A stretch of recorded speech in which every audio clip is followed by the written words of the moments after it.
Hello, my beautiful people. Thanks for visiting Docentes DigitalesTV.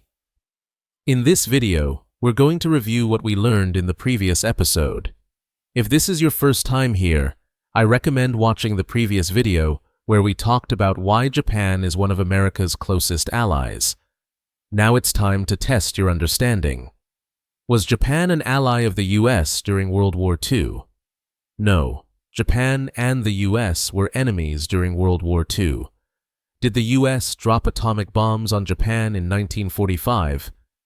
Yes, the US dropped atomic bombs on Hiroshima and Nagasaki. Did the US help Japan rebuild after the war?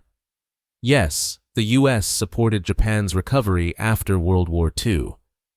Do the US and Japan share democratic values?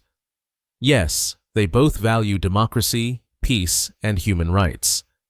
Does Japan host US military bases today? Yes, Japan hosts several US military bases for defense cooperation. Is North Korea a shared concern for both countries? Yes, both the US and Japan are concerned about North Korea. Is sushi more popular in Japan than in the US?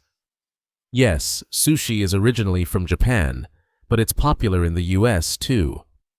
Are the US and Japan major economic partners? Yes, they trade billions of dollars and support millions of jobs.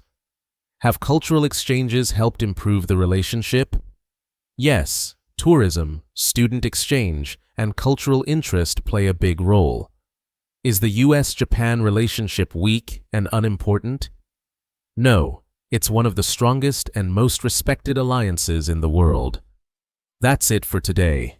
Watch the video again, say the answers out loud, and subscribe to our channel so you don't miss the next adventures in English and American culture. See you next time.